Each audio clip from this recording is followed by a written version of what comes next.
Cuando una persona sueña, solo se puede dirigir hacia una dirección: pa'lante. Hay miles de historias, algunas de sacrificio, otras de riesgo, pero también de superación, y una de ellas podría ser la tuya. Inmigración, sueños, retos y triunfos. Bienvenidos al programa Pa'lante, mi gente, de la firma de abogados Vázquez Servi. Bienvenidos una vez más, y aquí con la abogada Bárbara Vázquez de Vázquez Servi. Buenos días. Muy buenos días. Aquí con ustedes hoy día vamos a estar hablando sobre el tema del estatus U, que es una provisión de la ley para personas quienes han sido víctimas de un crimen de violencia. Vamos a estar explicando cuáles son los requisitos del estatuto y también quiénes podrían ser elegibles a aplicar a este beneficio que, si es otorgado, conllevaría a la residencia permanente. También, como siempre, le vamos a recordar que la información que reciben por este medio es de carácter general y no sustituye una consulta formal con un abogado que se especialice en la materia de inmigración. Bueno, para aplicar al estatus U, la persona básicamente tiene que haber sido víctima de un crimen de violencia calificativo aquí dentro de Estados Unidos, como por ejemplo violencia doméstica, asalto, violación sexual, explotación sexual, secuestro, haber sido un rehén, y esta lista no es exhaustiva. También tiene que haber sido concedido una certificación de la orden pública donde sucedieron los hechos. La orden pública puede siempre rehusarse a otorgar esa certificación. Y desafortunadamente, sin una certificación no se puede aplicar para el estatus U con inmigración. El estatus U no obliga a las autoridades a otorgar una certificación. O sea, esto quiere decir que cada orden pública y cada localidad puede decidir sus propios requisitos, o también puede decidir simplemente, sin excepción, no otorgar una certificación. La persona también tiene que haber sufrido daños físicos o mentales sustanciales a raíz del crimen, y tiene que haber reportado el delito a las autoridades donde sucedieron los hechos. También tiene que haber cooperado con las autoridades en la investigación del crimen, o sea, no haberse rehusado a prestar información. También tiene que haber sido elegible para solicitar un perdón por cualquier base de ser considerado inadmisible que exista en su caso. Una persona quien ha sido víctima de un crimen calificativo aquí dentro de Estados Unidos y que haya sido concedida una certificación por la orden pública, entonces podría aplicar a lo que es el estatus U. Y la víctima directa del crimen es siempre considerada el solicitante principal del beneficio migratorio. Dependiendo la edad y la relación familiar de la víctima principal, podrían entonces beneficiarse familiares adicionales. Por ejemplo, la víctima principal, si tiene menos de 21 años de edad, puede beneficiar a sus padres, sus hermanos de 18 años de edad o menos, y su cónyuge. Estos beneficiarios o familiares son considerados beneficiarios derivativos del beneficio. También, si la víctima principal es mayor de 21 años, puede beneficiar como beneficiario derivativo a sus hijos menores de 21 años de edad y su cónyuge. Cuando esta persona aplica para el estatus U, la edad de los hijos también es muy importante tomar en cuenta, que si el hijo tiene menos de 21 años de edad en el momento de que el padre aplica para el beneficio de estatus U, la edad se va a congelar en ese momento, o sea, la edad del hijo. Y esto es muy importante porque cuando empezó lo del estatus U, hubo mucha litigación referente a que los hijos que cumplían los 21 años de edad mientras el padre esperaba ser otorgado el estatus U, quedarían fuera. Pero después se rectificó este asunto, y ahora, aunque el hijo cumpla más de 21 años de edad, para propósito de este beneficio migratorio, la edad siempre será la edad de cuando el padre aplicó para el estatus U. Es que se congela esa edad. ¿En qué casos es necesario aplicar a un perdón por ser considerado inadmisible a Estados Unidos? Esto es muy común, o sea, la mayoría de personas quienes aplican al estatus U requieren un perdón por una o tal vez múltiples bases de ser inadmisible.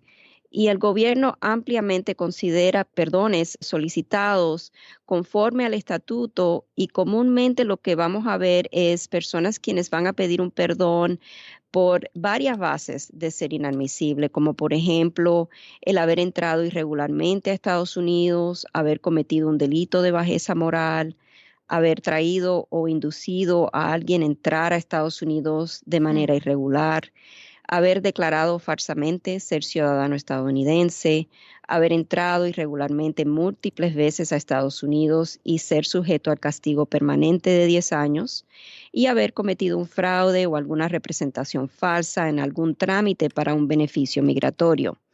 Esas son unas de las bases más comunes que usualmente tenemos que solicitar un perdón cuando hacemos el trámite para el estatus U. Y el perdón comúnmente se hace al mismo tiempo, o sea, concurrentemente con la solicitud para el estatus U. También muy importante es que sepan, ¿verdad?, cuál es el tiempo de espera para recibir un permiso de trabajo o la residencia a través de este beneficio migratorio. Y dado a que en promulgar la ley de estatus U, el gobierno estableció una cuota anual de 10,000 visas U, podría existir una espera aproximada de 10 años para recibir una aprobación del estatus U.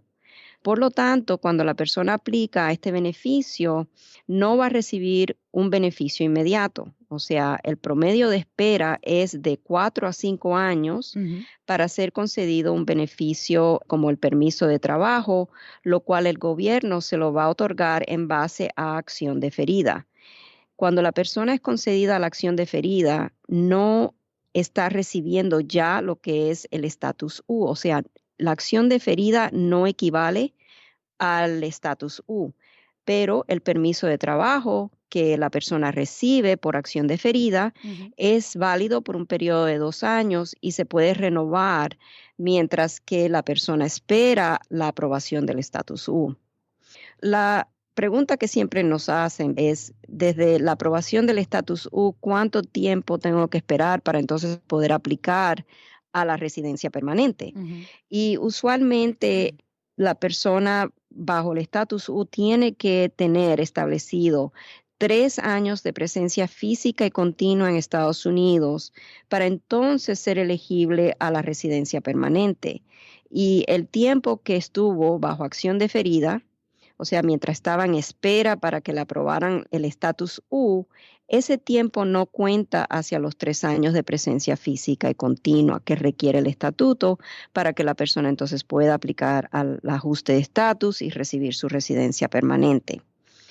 El gobierno cobra $930 por la solicitud del perdón y las demás solicitudes que deben ser entregadas para este trámite no tienen costo alguno. Esta es la información, o sea, más concreta que le podemos proveer en estos momentos relacionados al estatus U, y prontamente después de terminar el programa lo vamos a estar publicando en nuestro sitio web imlaw.us para que puedan acceder a la información, puedan leer en nuestro blog toda esta información que le estamos proveyendo hoy día. Abogada Bárbara, y es importante que la gente también tome en cuenta que el hecho de haber sido víctima de un crimen no es automático el beneficio, hay que solicitarlo, pero aparte de eso, hay muchas personas que lo que más batallan es conseguir esa certificación. No hay manera de obligar a ninguna autoridad, ningún sheriff, policía, jefe de policía a que le firmen la certificación, ¿es correcto?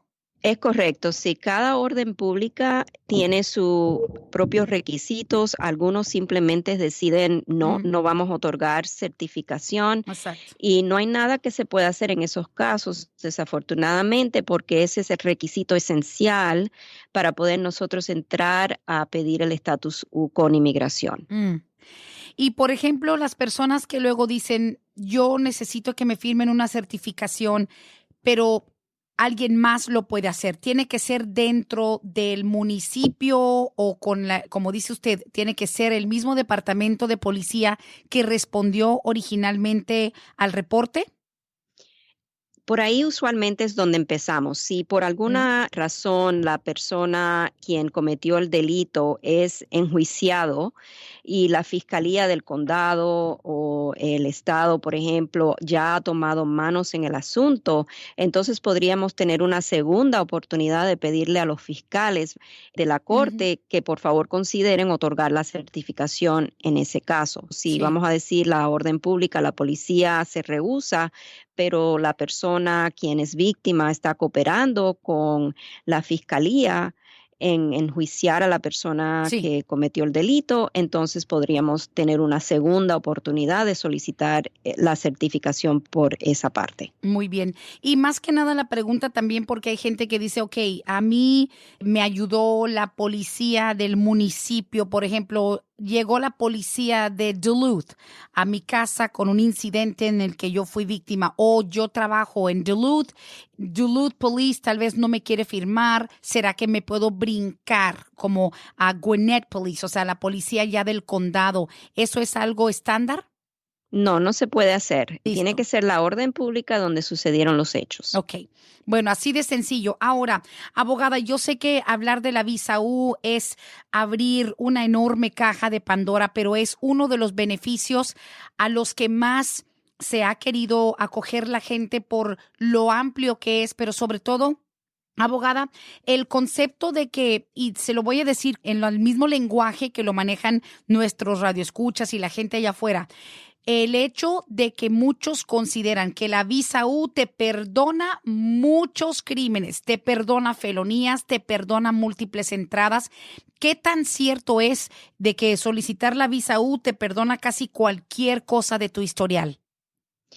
Bueno, el trámite de estatus U definitivamente es un trámite donde el gobierno ampliamente tiene la discreción, y Mm, aquí está el punto, tiene la discreción de otorgar un perdón hasta por delitos graves. Ahora, si por ejemplo la persona que está solicitando el estatus U ha sido una persona violenta, tiene en su historial penal sí. algún crimen de violencia, ahí se disminuyen las posibilidades que el gobierno vaya a otorgarle un perdón a esa persona, porque el gobierno en la mayoría de estos casos va a ejercer su discreción negativamente o contrario a otorgar el beneficio en Mm. estos casos. Muy bien, pues tomen en cuenta que no todo se maneja como se dice. Ahora sí que los consejos que dan por ahí, mucha información informal entre compadres, amigos. En esta edición de su programa Palante, mi gente, pues mira, estamos ya listos para tomar preguntas del público. Ya tenemos varias en queue haciendo fila para esperar. Palante, mi gente, con la abogada Bárbara Vázquez. Y obviamente, rapidito antes de entrar con las preguntas del público, estamos también aclarándole a la gente, siguen ustedes atendiendo su línea telefónica, cuéntenos un poquito del procedimiento, sin embargo, están limitándose a lo que son las consultas virtuales, ¿verdad, abogada? Correcto, sí, por lo del coronavirus estamos básicamente atendiendo por teléfono, también tenemos la facilidad de atender por Skype o por Ujú. Zoom si es necesario. Bien. Siempre las líneas telefónicas se mantienen abiertas. Aquí nuestras oficinas estamos cerradas al público, pero sí estamos también aceptando que nos traigan documentos que Ujú. hacen falta en algunos de los casos, clientes que quieran traer documentos para finiquitar su trámite, simplemente tienen que llamar para verificar que haya alguien en la oficina para recibir esa información y esos datos. Ujú. Abogada, una de las primeras dudas que tiene en varios miembros del público, dicen entonces, las cortes, dice mi esposo tiene corte en abril, podemos asumir que nos van a notificar los que tienen y no tienen abogados. Yo por eso siempre uno de los consejos más importantes es que cuando tienes una oficina legal como el bufete de Vázquez y Servi manejando tu caso, ustedes monitorean fechas, abogada. Me imagino que es un poquito de caos tratando de reprogramar aquellas audiencias en la Corte de Migración. Sí, correcto. Todas las personas que han recibido, por ejemplo, alguna notificación o que sabemos que tenían citas programadas, ya sea en la corte o sea con inmigración, tenemos una lista, estamos manteniendo control de todos esos clientes que estaban programados para entonces ya una vez que se cancele todo esto de la cuarentena, vamos a poder pedir que reprogramen esas citas. El gobierno también yo creo que ha anunciado que va a reprogramar automáticamente esas citas que han sido canceladas por todo lo que está sucediendo. Muy bien, importante. Pa'lante, mi gente. Aquí dice, por favor no digas mi nombre. ¿Cuántos están tardando entonces para dar entrevistas en Ciudad Juárez? Ok, en estos momentos, como tenemos entendido, las embajadas están cerradas, no están funcionando para propósitos de citas. Y antes de que sucediera todo esto del coronavirus, Ciudad Juárez estaba demorando aproximadamente un año para dar las citas para las residencias. Ahora, dado a esta nueva fase que hemos entrado, donde las embajadas se están limitando o están cerradas total, pueden haber hasta más estragos y más tardanzas. Eso que ni qué, y es un momento de bastante confusión porque están tratando de reprogramar. Ahora, dice aquí, Brendita, una audiencia para quitar orden de deportación, ¿tampoco se van a hacer o cuáles son las que sí van a seguir haciendo? Básicamente las citas en la corte que están ahora los jueces atendiendo son citas de personas que están detenidas. Todas las citas que estaban programadas para personas que están pidiendo beneficios o defensa contra la deportación, que no estén en detención, esas citas van a ser reprogramadas. Eso es lo que tenemos entendido y creo que hay un paro de estas citas hasta por lo menos el 1 de abril y tal vez podamos ver que se vuelvan a extender, pero el consejo que le podemos dar es siempre comuníquese con su abogado para que estén al tanto de todo lo que está pasando y si es necesario reprogramar una cita, que el abogado sepa que hay que básicamente estar al tanto de lo que esté sucediendo con los tribunales de inmigración en estos momentos. Muy bien. Abogada, y yo sé que ha sido también uno de los temas más candentes, esto de la carga pública, que de hecho ha merecido mínimo 3, 4 programas de este podcast de Pa'lante, mi gente. Están preguntando, entonces ahora con la situación económica por esta pandemia, si yo pido estampillas, ¿me va a afectar? Estoy en un proceso arreglando papeles por un hermano, o sea, ¿cómo va a afectar? Y de hecho, estos subsidios que piensa dar el gobierno, que igual no hay mucho detalle de que si van a dar un cheque de 1,000, de 2,000, ¿cómo está afectando ahorita que muchas familias por los despidos y los layoffs van a decir, bueno, sí, ahora sí necesito estampillas, ahora sí necesito Medicaid para mis hijos? Correcto. Entendemos que sí existe esta preocupación, pero siempre hay que tomar en cuenta que desafortunadamente hasta el momento el gobierno no ha indicado que va a relajar la regulación federal conforme a la carga pública, aunque estemos transcurriendo por este periodo difícil en el país. La persona que hace esta pregunta, si está arreglando en estos momentos para la residencia, no es elegible propiamente para recibir él o ella lo que es estampillas. Estamos asumiendo que la pregunta es en base a estampilla para los niños, que tal vez son ciudadanos estadounidenses. Correcto. Y eso no debe de afectarle al individuo que esté pidiendo el beneficio migratorio. Ahora, siempre hay que tomar en cuenta que si la familia es de bajos recursos y que por esta razón está pidiendo o está necesitado de pedir estampillas o seguro de Medicaid, en esta situación el gobierno siempre puede tomar en cuenta los bajos recursos de la familia para entonces encontrar que el beneficiario para la residencia va a ser o podría ser o convertirse en carga pública en un futuro. Así es. Aquí la siguiente dice, yo pedí asilo político, me estuve renovando mi permiso de trabajo 2 veces. Hace 2 meses mi abogado me informó que me lo han negado. ¿Automáticamente me van a buscar para deportarme o tengo cómo apelar? Gracias, confidencial, por favor. Ok, lo que necesitaríamos saber es en qué etapa estuvo el trámite de asilo político cuando fue negado el permiso de trabajo. Básicamente, si la persona pidió el asilo político en forma proactiva y no defensiva, entonces la persona va a recibir lo que es una orden para comparecer ante el juez de inmigración y ahí tendría una oportunidad de pelear su caso de asilo político o tal vez retirar el trámite de asilo político de un todo y pedir a lo mejor si es elegible lo que es la cancelación de deportación, el tema del cual hablamos en el programa anterior de la semana pasada y lo cual también pueden buscar esa información en nuestra página de web sitio imlaw.us. Muy bien. Abogada, ¿nos puede hablar un poquito de las actividades en las cárceles de inmigración? Sé que usted tiene miembros del personal de Vázquez y Servi que se enfocan exclusivamente en eso. Aquí 3 personas dicen entonces, cada uno pregunta prácticamente lo mismo. Una dice que tiene su hermano, otro es el esposo y otra es la hermana. Una persona detenida ahorita con inmigración. Sé que también hay mucha información en estos momentos de que hay peticiones exigiendo que liberen a los detenidos de ICE, pero pues en realidad igual están en un caos. ¿Significa que van a estar más tiempo detenidos?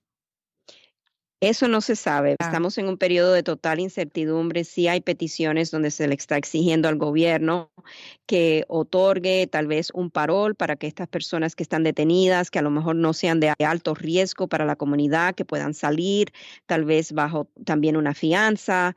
Hay muchas peticiones que están corriendo, pero por el momento tenemos entendido que los casos de detención siguen funcionando. Hay abogados que todavía están yendo a visitar a sus clientes. Hay abogados que pueden también hacerlo por Skype, las entrevistas. O sea, estamos todavía en un limbo total hasta que el gobierno decida qué va a hacer con respecto a las personas detenidas. Muy bien. Continuamos, dice aquí, abogada, ¿en qué año está la categoría de una madre residente que es de México pidiendo a su hijo menor de edad? Ok, van en esa categoría, es la categoría 2A y en estos momentos no hay ninguna espera, o sea, hay visas disponibles y eso ha sido así ya por un tiempo, donde la categoría para padres residentes pidiendo a sus hijos menores solteros, hay visas y ha habido visas disponibles ya por un tiempo largo. Le aconsejo a cualquier persona que esté en esa categoría preferencial familiar que llame a su abogado y que actúe, porque en cualquier momento podría retroceder esa categoría y podría verse nuevamente una espera. Así es. Continuamos, dice aquí Brendita, yo estoy también esperando lo de mi visa U. ¿Cómo podemos checar? Creo que hay una página web, pero ¿qué número necesito para checar en internet? Bueno, un poquito confuso el mensaje, pero básicamente está esperando visa U. ¿Hay alguna forma de ir checando el progreso? Claro que sí, pueden por lo menos ver el tiempo de procesamiento, pueden ver la fecha en la cual el gobierno va en estos momentos, pueden entrar al web sitio de USCIS y buscar tiempos de procesamiento, en inglés Case Processing Times, y ahí entonces van a elegir I-918, que es la solicitud para el estatus U. Y van a ver que para donde está pendiente la solicitud, que en la mayoría de los casos va a ser en Vermont, están ahora atendiendo o mirando solicitudes que fueron entregadas el 9 de septiembre del 2015. Dependiendo de la fecha de la solicitud de la persona, ahí podría darse cuenta más o menos aproximadamente el tiempo de demora. Así es. Y bueno, aquí dice, para los que tienen cita para poner huellas, ¿será que las huellas sí están abiertas? Y aparte de eso, ¿hay algo más que hacer? Estamos renovando el DACA. O sea, ¿cita para las huellas se van a seguir respetando? Tengo entendido que no, tengo entendido que las huellas también, si tienen cita antes de que vuelva a abrir el gobierno, no están viendo a personas para ese trámite. So, toda esta información yo le aconsejo que confirmen a través del web sitio de USCIS, ahí pueden hacer clic español y ahí pueden hallar toda la información del coronavirus, de todo lo que está sucediendo con las cancelaciones y todo. Abogada, y mucha gente en este podcast de Palante, mi gente, dicen, y esto es súper general, sabemos que usted abrió el programa con esta información básica, pero un resumen dice entonces, ¿cuál es el tiempo promedio que tarda el proceso total de una visa U? Nos preguntan a través de Facebook. Aproximadamente se puede tardar, vamos a decir, un promedio de 10 años para ser concedido el estatus U. y eso es un tiempo muy conservativo, puede ser hasta un poco más, dado a que, como sabemos, el gobierno estableció una cuota anual de 10,000 visas U y desafortunadamente ya esa cuota hace mucho tiempo que está agotada. Y es importante que la gente sepa porque me toca cuando yo entrevisto personas que visitan la oficina por las tardes, todos los que han tenido en algún momento algo que tienen por ejemplo, el permiso de trabajo, dicen, es que yo tengo la visa U. Les digo, ok, pero ¿en qué parte del proceso estás? Bueno, es que yo tengo la visa U. Le digo, ¿hace cuánto la pediste? Dice, hace 3 años. Y les tengo que, obviamente lo mío no es de migración, pero les digo, es que no es lo mismo haber solicitado la visa U y que ya tengas un permiso de trabajo, o sea, tentativo, a que ya tengas el estatus. Tal vez otras oficinas no les explican que son etapas. La primera etapa, mucha gente abogada confunde el hecho de que te vayan a pedir huellas. Ah, ya puse las huellas, es porque ya mañana me va a llegar todo. No, las huellas es uno de los primeros pasos, ¿no? Para revisar su historial. Es correcto, o sea, una vez que aplicamos al estatus U, la persona va a recibir un citatorio para ir a poner las huellas dactilares, pero eso simplemente es para que el gobierno pueda investigar su historial penal, cualquier historial migratorio que pueda salir en esa evaluación o esa investigación. Pero eso no significa que ya luego la persona va a recibir su permiso de trabajo. El permiso de trabajo va a demorar en llegarle aproximadamente un promedio de 3 a 4 años o tal vez hasta 5 años podría demorarse para que la persona sea concedida lo que es la acción deferida, y a raíz de ser concedida la acción deferida, la persona va a recibir ese permiso de trabajo que le van a otorgar por un periodo de 2 años, y ahí puede ir renovándolo hasta que por fin el gobierno le otorgue el estatus U. Sí, efectivamente son etapas, no desde la aplicación ya reciben el estatus U, no, hay una espera larga, reciben acción deferida al cabo de los 4 o 5 años, y después de eso el gobierno entonces va a otorgar el estatus U. Al ser otorgado el estatus U, la persona tiene que estar bajo ese estatus U y físicamente aquí en Estados Unidos continuamente por un periodo de 3 años, y entonces podría la persona aplicar a lo que es la residencia permanente. Bien, son etapas, por favor, consultar con un abogado de migración confiable. Estamos al aire con la abogada Bárbara Vázquez. Pa'lante, mi gente, este podcast. Y aquí la pregunta dice, mi suegro es residente permanente desde hace ya 16 años. No se ha podido hacer ciudadano, pero él anda en México, se fue en enero. Existe el temor de que cierren las fronteras. Esto le perjudica a él poder regresar, y si se tarda más de la cuenta, ¿pierde la residencia? Gracias. Ok, muy buena pregunta, y para ser bien claro, generalmente, Sí.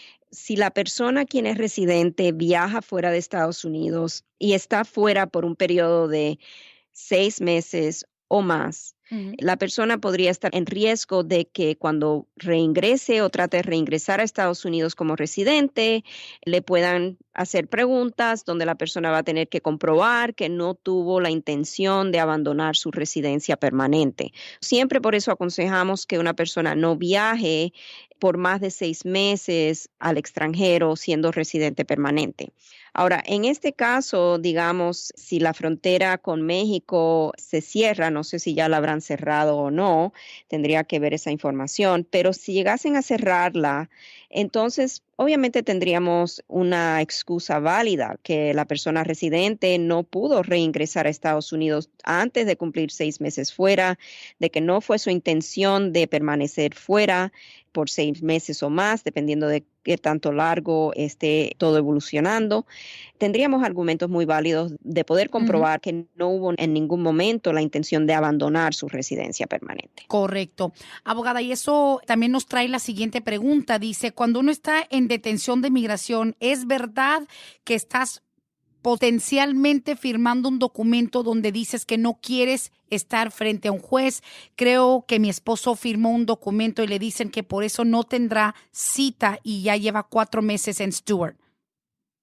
Le aconsejaría definitivamente a esta persona que hace esta pregunta que consulte con un abogado. Nosotros tenemos aquí abogados designados en nuestro bufete que trabajan casos de detención y sería bueno a lo mejor consultar para ver si Sí. efectivamente él firmó algo donde ha indicado que no tiene interés de una audiencia ante un juez, si a lo mejor se puede revocar ese documento, esa firma, Sí. para que él pueda tener una oportunidad. Si es que hay algún beneficio o alguna defensa que se pueda lanzar en el caso, si él es elegible para una fianza, o sea, son cosas que tendríamos que evaluar para ver si vale la pena hacer algo con respecto a este documento. Claro. Muy bien, pa'lante, mi gente, este podcast de los abogados Vázquez y Servi. La siguiente pregunta también llega a través de Facebook, sin nombre, por favor. Dice, yo quise hacer la cancelación de la deportación, soy mexicana. Mis abogados me dijeron en ese tiempo, y le ponen paréntesis, hace 3 años, que no comprobé el temor creíble de regresar a México deportada. ¿Esto es verdad que el mexicano no califica bajo el pretexto del temor creíble? Si nos puede explicar. Gracias. Ok, aquí estamos confundiendo dos diferentes provisiones de ley.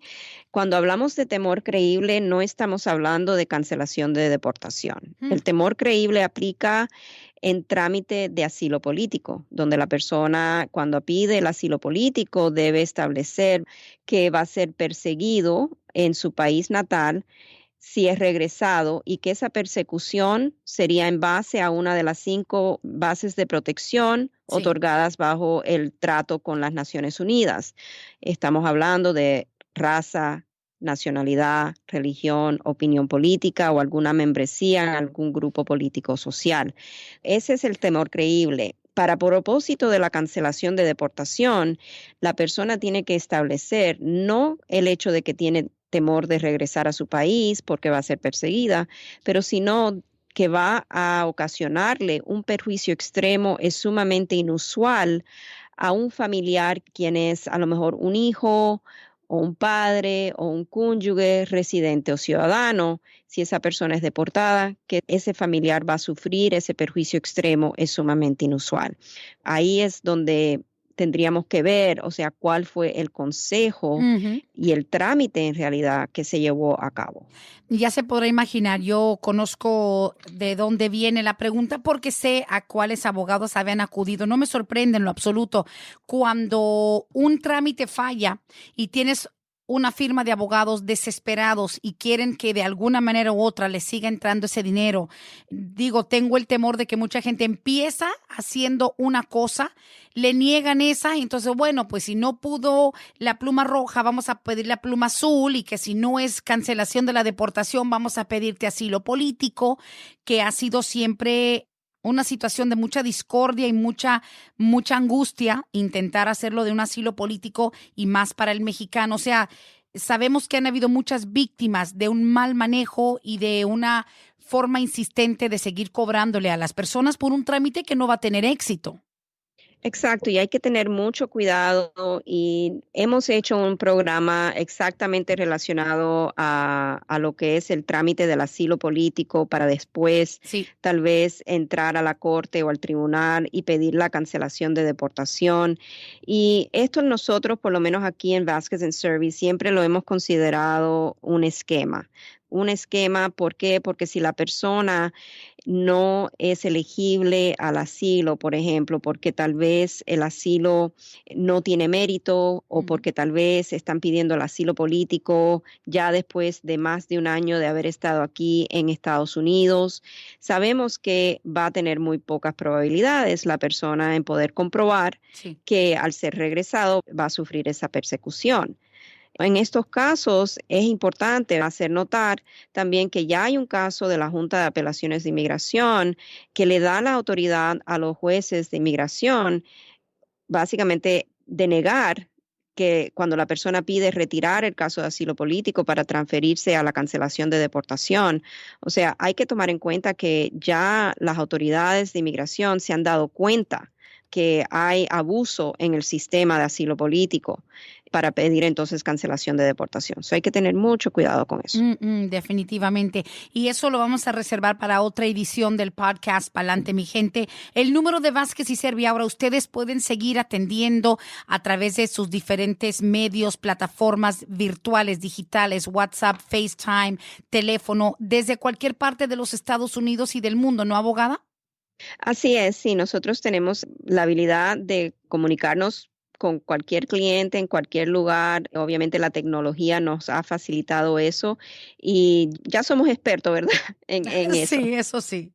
Pues definitivamente, y para que sepan, 678-303-0018 en cualquier parte de los Estados Unidos y del mundo donde pueda alcanzarte este podcast de Pa'lante, mi gente, apunte el número 678-303-0018. Consultas virtuales por videollamada, etcétera. Aquí dice, buenos días, los que tenemos DACA calificamos para el desempleo.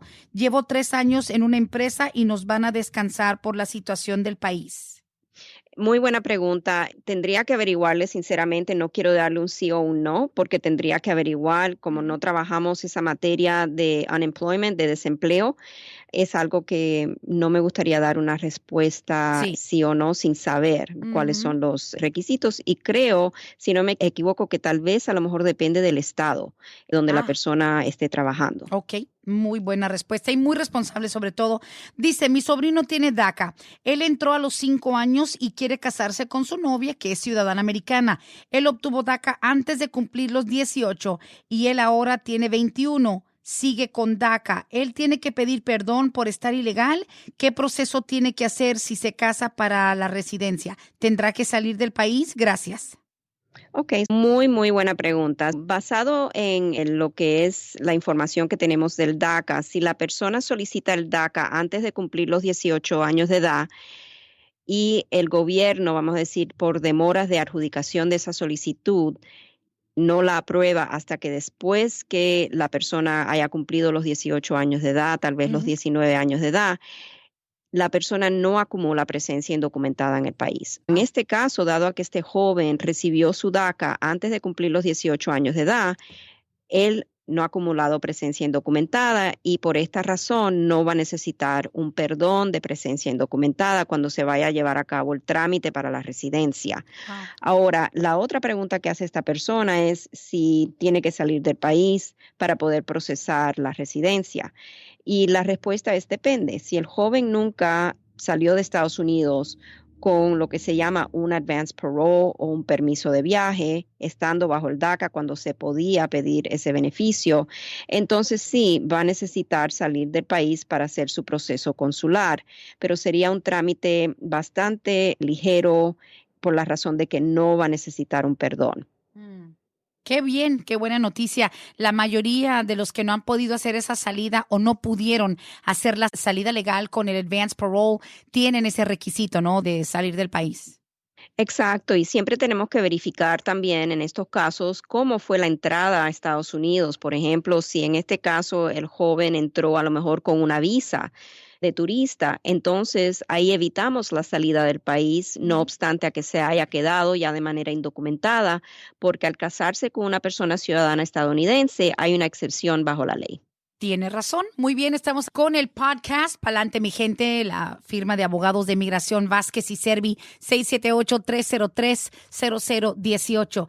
Abogada, tengo un mensaje un poquito complicado, solo que tiene que ver, dice aquí, yo estoy casada con un nicaragüense, él tenía su corte el 19 de marzo, pero por todo esto que está pasando, la cancelaron. Digo, no sé si en sí la palabra que están utilizando es la correcta, de que le cancelaron o se la han reprogramada. Dice, mi pregunta es, para quitarle una orden de deportación que él tiene, pero él, como está arreglando por medio mío, dice, la abogada que tenemos ya le sometió un permiso de trabajo, pero yo ya no quiero seguirle arreglando. Hubo un problema con infidelidad, pero él ahora no me quiere dar el divorcio hasta que yo le ponga a su nombre un carro. En fin, hay una disputa entre una esposa y un esposo. Ella le está arreglando a él.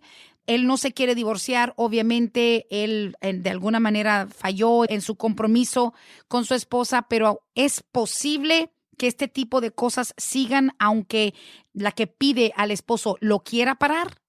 Va a ser difícil porque ella como patrocinadora de la solicitud tendría que estar Sí. dispuesta a lo que es comprobar que el esposo no va a ser una carga pública para los Estados Unidos, o sea, lo del famoso affidavit de manutención. Oh, sí. Si hay problemas en el matrimonio y ella no continúa con el matrimonio y con la solicitud para el esposo, le va a ser muy difícil al esposo poder recibir la residencia a través del matrimonio. Ya. Ahora, otro punto que quiero hacer, porque siempre nuestra comunidad piensa que porque una de las personas del matrimonio, en este caso el esposo, no quiera firmar un divorcio, que tienen que estar obligatoriamente en el matrimonio y que la otra persona no es libre de pedir un divorcio, no obstante a que la pareja no firme.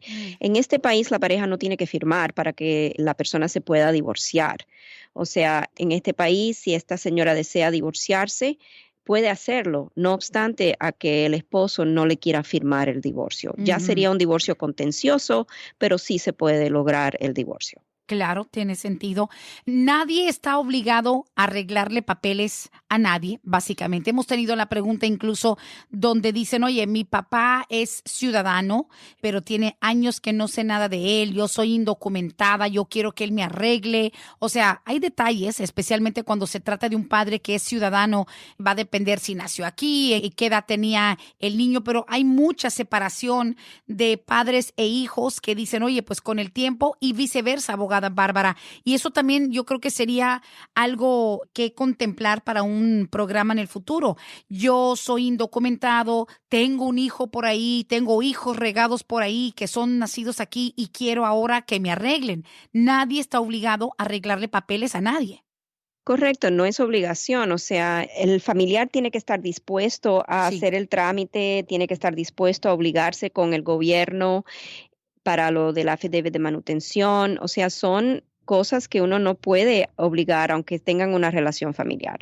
Absolutamente. Abogada, siguiente pregunta. A ver, dice aquí, ¿cuánto tiempo se tarda para que te den la cita después de que tus documentos fueron aprobados? Este caballero no nos da más detalles. ¿Cuánto tiempo tarda para que te den la cita después de que tus documentos fueron aprobados? Ok, so estamos a lo mejor asumiendo para poder responder esta pregunta Sí. que esta persona a lo mejor tiene un perdón aprobado, un perdón provisional por presencia indocumentada y ya ha entregado todos los documentos al Centro Nacional de Visa y está en espera de que la embajada dé una cita. Y por lo general, siempre que hacen esta pregunta le tenemos que decir depende de dónde la persona es proveniente, de dónde venga, a qué país va a tener que ir para procesar su residencia. Si es Ciudad Juárez, sabemos que hay una larga espera. Antes de que ocurriera todo esto, estábamos en espera aproximadamente un año para que dieran esa cita. Y ahora que están en un paro por lo del riesgo a salud pública, sabemos que podrían existir más demoras cuando ya se vuelva a restablecer todo lo de la programación de las citas. So, es imposible decirle, pero por lo general siempre es menos de un año en otras embajadas con las cuales nosotros lidiamos, como por ejemplo Guatemala, El Salvador, Honduras. A veces vemos un promedio de a lo mejor 6 meses, 8 meses para recibir esa cita ya una vez que todos los documentos sean aceptados. Perfecto. Seguimos con las preguntas porque el tiempo se va volando en este espacio de Palante, mi gente, con Vázquez y Servi. Esto es algo, y le voy a hacer la pregunta porque obviamente todas las preguntas son válidas, pero sé que también no se puede contestar de una manera muy sencilla, pero me imagino de que pasa, abogada, y dice, ¿qué pueden hacer para ayudar a una persona que pagaron $12,000 de fianza? Estamos hablando de una fianza de inmigración para salir del ICE custody.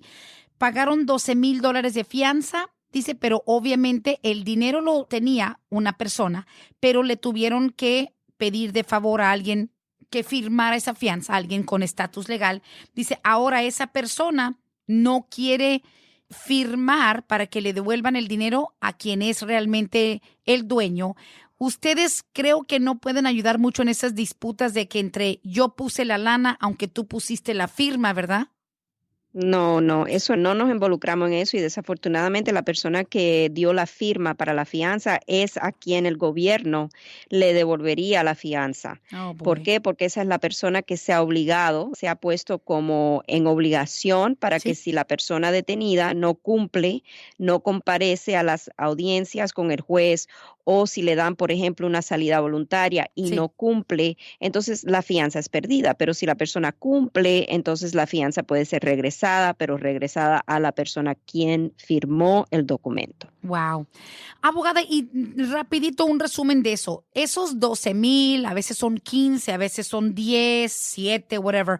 Esa fianza que paga una familia para que salga una persona del hold de migración, solamente se devuelve cuando, si la persona es deportada o aunque vaya a la primera audiencia o cuando el caso entero se cierre, porque hay gente que paga fianza, por ejemplo, hoy y tienen la audiencia de migración, la persona en 60 días o 90 días, eso no significa que en 90 días le van a dar el dinero a la persona que firmó, ¿verdad? No, para nada. O sea, a veces estos casos de inmigración en el tribunal duran años Oh, wow. y dependiendo de cómo salga ya resuelto el caso y si la persona cumple con todo lo que se le impone Sí. como requisito, ya sea salida voluntaria o si se le otorga a lo mejor el beneficio de a lo mejor cancelación de deportación o Ujú. ajuste de estatus, entonces es cuando la persona a quien se obligó, la persona a quien puso la fianza puede hacer el trámite necesario para que el gobierno le devuelva la fianza. Muy bien, eso es algo muy importante que tomar en cuenta. Dice que alguien que sufrió violencia doméstica, pero hace 13 años, ¿podría hacer algo para la visa U el día de hoy? Hemos tenido logros en casos donde se ha pasado mucho tiempo después de que el crimen haya sido cometido, pero mientras más tiempo pasa que la persona pida la certificación, menos probable es que la orden pública otorgue la certificación. Sí. No podría darle un sí o un no. Le tendría que decir que si es la única opción, a lo mejor que existe en el caso para poder legalizar estatus migratorio, que tal vez vale la pena hacer el intento. Muy bien, pues todo se intenta, ¿no? O sea, obviamente, ahora para aclarar, el costo en cuanto a inmigración para hacer un trámite de la visa U no tiene precio, o sea, no hay que mandar un dinero para inmigración, ¿correcto? Ahora, los honorarios de una oficina profesional como Vázquez y Servi que te ayude, ya es otra cosa. Pero cuando la gente dice, es que aplicar para la visa U es gratis, tienen tal vez el concepto erróneo, ¿no? Aplicar para la visa U, hay solicitudes que hay que hacer y entregar para Ujú. el beneficio de estatus U que no tienen costo, no tienen tarifas de inmigración, Ándale. pero la que sí tiene tarifas de inmigración es la solicitud del perdón. Para eso el gobierno le cobra Ah. $930 a la persona y yo diría en 99.9% de los casos, cuando estamos haciendo un caso de estatus U, la persona requiere un perdón. Sí. Bueno, para que no se lleven la sorpresa del siglo, porque la gente si entra a un trámite pensando que inmigración no me va a cobrar nada, le pago al abogado o a la abogada y le salen con que tienes que pagar 900 y tantos, ahí cambia todo. Correcto. Y para pedir la certificación, por ejemplo, esa solicitud de certificación no tiene un costo, no tiene unas tarifas del gobierno, pero el abogado que hace el trámite y se pone en contacto con las autoridades y que le Ujú. da seguimiento, porque a veces lo que pasa cuando pedimos una certificación, a veces hay que estar atrás de la orden pública de la persona asignada a firmar certificaciones, hay que estar en contacto por correo electrónico, llamadas, o sea, dándole el seguimiento necesario para tratar de conseguir la respuesta, ¿verdad? Ujú. Si nos va a otorgar o no la certificación. El tiempo cuesta y por eso cobramos por pedir la certificación. Absolutamente. Abogada, ya estamos cerrando el programa. Quiero incluir otra preguntita más que tiene que ver con ser víctima de un acoso sexual en el trabajo. Aquí nos platica una radioescucha que ha sido víctima de acoso sexual bastante agresivo en su trabajo. De hecho, la despidieron, está peleando ese asunto. Dice, soy indocumentada, pero ahorita me descansaron por estar peleando un acoso sexual de un manager en el trabajo. Esto califica para una visa U. Nunca me ha puesto la mano encima, pero ha sido muy agresivo y me ha reducido horas, etcétera, y otros castigos por no hacerle caso a sus avances sexuales. Sí podría definitivamente calificar para un estatus U, es un acoso sexual y se podría a lo mejor pedir, dependiendo de donde ella ha hecho su declaración, se podría pedir al Departamento de Labor, Ah, sí. ¿verdad?, del estado, si fue aquí en Georgia, que nos dé la certificación. Si dio partes a las autoridades y ya, o sea, es un delito penal que las autoridades están investigando, entonces sería a través de las autoridades del condado donde sucedieron los hechos. Wow, qué bien. No habíamos hablado de un caso en donde tal vez el Department of Labor podía firmar una certificación. Casi siempre es la policía municipal, la policía del condado. Pero se me hace un asunto, yo creo que mucho más común de lo que la gente se puede imaginar. Es asqueroso pensar que una persona no puede trabajar sin que alguien esté acosándole sexualmente. Ahora, sin embargo, a pesar de que tal vez un asunto, Department of Labor, acoso o sexual harassment en el trabajo, en un ambiente laboral, no cambia la espera, no cambia las etapas, aunque supongamos que el Department of Labor sea mucho más abierto a firmarte una certificación, va a atravesar el mismo periodo de etapas y de espera, ¿verdad? Correcto, no cambia nada. Ok, good. Y rapidito, lo único con lo que voy a pedir que cerremos el programa. Entonces, básicamente, abogada, este programa al inicio, el tema principal, la visa U, hay etapas, hay momentos de largas esperas, no todo se resuelve simplemente haciendo un reporte de policía. La gente, para que entienda, están agotadas durante los próximos años. La visa U no es algo automático y, sin embargo, no deben perder la fe de que es todavía un trámite aceptado y muy eficiente, ¿no? Exactamente, y usualmente vamos a siempre evaluar los casos aquí en el buffet para determinar si la persona podría ser elegible al estatus U, especialmente cuando la persona a lo mejor no puede legalizar su estatus de otra manera o bajo otro estatuto migratorio. Esto es algo que sigue siendo una forma viable y que conlleva a la residencia. Y abogada, si usted me hace el favor de, en el tiempo que usted tenga para hacerlo, tengo otras 4 en total, con la primera que nos hicieron, más otras 3 personas que dicen, por favor, yo también tenía la duda de que ahorita con la situación que está sucediendo a nivel nacional, bueno, global, pero a nivel nacional, personas que tienen DACA, ya son otras 3 personas que dicen, excelente, yo también quería saber, están como que digamos, aconsejándonos a que pedimos el desempleo, los del DACA, si usted publica algo o me envía algo para estarlo compartiendo, porque esto es algo muy, muy actual. La gente con DACA de por sí tienen miedo de perder su estatus por algún error que puedan cometer en cualquier trámite. Le puedo encargar tal vez, aunque sea algo muy cortito, y lo compartiré en cuanto usted me lo haga llegar. ¿Es o no un riesgo para los jóvenes que tienen DACA como empleados pedir desempleo? Claro que sí, yo voy a mirar la información bien y se la voy a enviar para que entonces usted la pueda diseminar a las personas que estén haciendo hoy, también para el público general, para que conozcan, ¿verdad? Pero el desempleo, algo que quiero hacer notar es que el desempleo no es un beneficio público, o Exacto. sea, no es algo que va a... ¿Cómo se puede decir? No le va a afectar negativamente al joven que pide el desempleo si después a lo mejor se casa y quiere pedir la residencia. El Sí. gobierno no debe de considerar el desempleo en la consideración de carga pública. Muy bien, no está en la misma categoría que estampillas, Medicaid, es un beneficio, de hecho, de un seguro que pagan los empleadores, las grandes empresas, pero es mejor saber al 100% y pues nada, ahí le encargo esa información, abogada Bárbara Vázquez de Vázquez y Servi, en otra edición más de Palante, mi gente. ¿Le gustaría cerrar con algunas palabras? Muchísimas gracias a todos por escuchar nuestra programación y como siempre ya saben, siempre pa'lante. Gracias, abogada Bárbara Vázquez. Hasta la próxima edición. Gracias, hasta luego. Hasta aquí hemos llegado hoy, pero siempre vamos pa'lante, mi gente, con Vázquez en Servi. Hasta la próxima.